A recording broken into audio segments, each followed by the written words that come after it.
La chronique Showbiz vous est présentée par les Caisses des Jardins de la Baie et Diffusion Saguenay. On est bien sûr en compagnie de Caroline Plouffe. C'est notre avant-dernier rendez-vous avec Caroline, malheureusement. Comment ça va ce matin? Ça va bien, mais là, tu viens de me rendre triste. Ah, je le sais. On est triste. Toute l'équipe est triste. Les téléspectateurs, je viens de propager la tristesse à tout le monde. Caroline, on va parler tout de suite des spectacles. On va débuter ce soir dans nos shows à surveiller. C'est tout en humour. C'est au Théâtre Banque Nationale avec le duo Dominique et Martin qui ont près de 25 ans de carrière, là. Ben, exactement. En fait, c'est ça. Ça fait 25 ans que le duo existe. Et là, ils vont nous présenter leur 5e spectacle en carrière qui s'appelle simplement juste Dominique et Martin. Et pour ce spectacle-là, ils reviennent vraiment à leur tout début en nous présentant des numéros sans artifice sous forme de stand-up dans lesquels ils vont enchaîner toutes sortes de blagues pendant 1h30. Ils vont parler de toutes sortes de sujets. Ils vont parler de la famille, de la cuisine. Bref, c'est vraiment un spectacle très rythmé qui vous attend dans lequel les humoristes vont s'amuser comme des enfants, c'est ce qu'ils ont dit en entrevue. Donc, on les voit à l'écran présentement, Dominique et Martin, ce duo d'humoristes qui ont quand même redéfini à leur façon l'humour à deux. Ouais. Donc, ce sera à découvrir dès ce soir.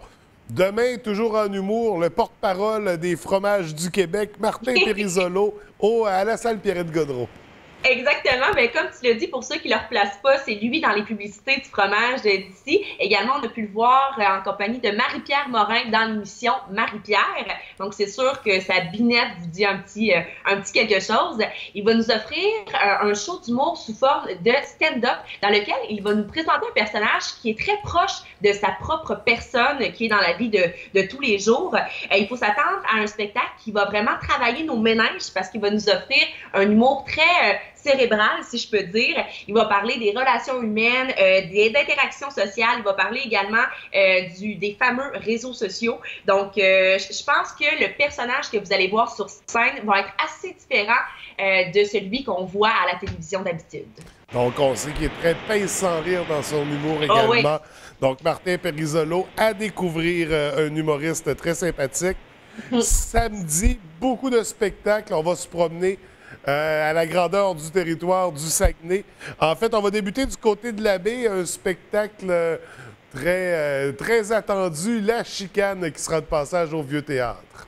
Ben exactement, La Chicane qu'on connaît à cause de leur succès de 1997, et j'ai nommé la chanson Calvaire.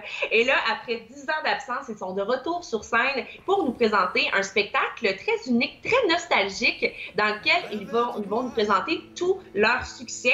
Et ce qui est particulier avec le spectacle, c'est que dans le public, on y retrouve vraiment toutes les générations. Et là, on y pense, c'est un peu normal, comme je prends par exemple la chanson Calvaire. Ben, ma mère connaît la chanson par cœur. Il y a également mes sœurs qui la connaissent. Je la connais par cœur. Donc, c'est ça qui est génial avec le groupe, c'est que le groupe vient toucher vraiment toutes les générations. Et petit fait intéressant, ils ont plusieurs projets sur la table. Hein. Premièrement, ils profitent de l'occasion de la tournée pour justement préparer un documentaire qui va souligner leurs 20 ans de carrière qui s'appelle La Dernière Chicane. Ils vont également faire un album live et ils ont même sorti leur propre bière de microbrasserie qui s'appelle La Chicane 20 ans déjà. C'est une 4%, une bière très légère, donc ça se boit plutôt bien. Donc, une bière à découvrir, mais un show à voir aussi. Et là, je m'informais hier parce que je voulais des billets. On m'a dit que c'était sold out, déjà le spectacle, malheureusement. Donc, si vous voulez aller les voir, vérifiez sur les réseaux sociaux pour récupérer des billets de gens qui ne peuvent pas y aller.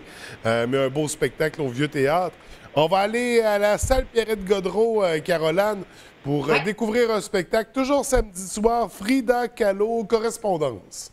Oui, je pensais que tu allais te tromper dans le titre, mais non, c'est vraiment... Moi, j'avais l'impression que je m'étais trompé. En fait, c'est un peu une biographie de Frida, la célèbre artiste peintre mexicaine du 20e siècle. C'est la comédienne Sophie Fauché qui sera sur scène pour nous plonger vraiment dans la vie de l'artiste à travers une lecture théâtrale de son journal intime. C'est d'ailleurs en lisant ce même journal-là qui a été publié en 1995, ça fait un petit bout de ça, que la comédienne est tombée sous le charme de l'artiste. Elle dit vraiment que c'est un modèle pour les femmes. Et c'est intéressant, qui est assez flatteur pour nous, elle a dit en entrevue qu'elle avait très hâte de nous présenter ce spectacle-là chez nous parce qu'elle adore le public du Saguenay-Lac-Saint-Jean. Elle dit qu'on est très festif, donc on a très hâte de la voir aussi dans notre région. Oui, puis une comédienne, il me semble que ça faisait longtemps qu'on l'avait vue. Je suis content de voir qu'elle est toujours active. On va y aller. Là, je suis content aussi ce matin parce qu'on s'en va à Petit Saguenay. Un nouveau concept de spectacle qui va avoir à l'Aréna de la Vallée. Ça va débuter en fin de semaine, samedi, pour découvrir, pour aller voir l'artiste Jérôme Couture. Oui, Jérôme Couture qui va nous offrir vraiment un spectacle très chaleureux, très familial dans lequel il va nous présenter ses grands succès. Et là, je vous avertis, il va falloir se préparer mentalement à danser, être en forme, parce que moi, j'ai été voir un de ses spectacles et franchement, là, il fait lever le party assez vite, merci. Ça danse, puis c'est pas bien long. Donc, on va découvrir ça. Un beau voyage au Bas-Saguenay jusqu'à Petit-Saguenay, comme je disais. C'est à l'Aréna de la Vallée à 20h samedi soir. Donc, on peut se procurer les billets via la page Facebook de la municipalité de Petit-Saguenay. Et on va terminer la semaine dimanche à 14h au Théâtre Banque Nationale, le Chœur Expérience Gospel. Oui, qui vont nous offrir de la musique gospel, en fait. Ce spectacle-là va réunir une cinquantaine de chanteurs qui sont majoritairement originaires de la région du Saguenay-Lac-Saint-Jean. Et ce qui est très particulier avec ce spectacle-là, c'est que qu'est-ce qui ressort beaucoup, c'est l'énergie et l'intensité de la prestation. C'est vraiment des chanteurs qui se donnent à 110% dans le spectacle. C'est vraiment un spectacle à aller voir. Puis ça fait changement. C'est toujours le fun d'avoir du changement. Oui, tout à fait. Donc, pour terminer en beauté, la semaine de relâche, on va voir Chœur Expérience Gospel, oui. Un spectacle quand même familial, donc qui est bon pour tout le monde. Alors, à découvrir, bien sûr, les billets sont en vente sur le site de Diffusion Saguenay. Caroline, c'était nos spectacles de la semaine. Nous, on se retrouve la semaine prochaine. Et là, c'est notre dernière rencontre. Oui, là, arrête, tu vas me faire pleurer encore. Là. Je vais finir la chronique, je vais aller pleurer dans la salle de bain, me sortir des mouchoirs. Ma mère va se demander ce qui se passe. Ben, on va être en deuil. Jeudi prochain, ça va être une journée de deuil, ça, c'est certain. Mais c'est pas... Écoute, on a apprécié la collaboration quand même. On en reparlera la semaine prochaine, Caroline. Ouais, on va en profiter. C'est notre dernière semaine régulière. Caroline, merci beaucoup. Je te souhaite un beau week-end et à jeudi prochain. Merci, bye. Bye.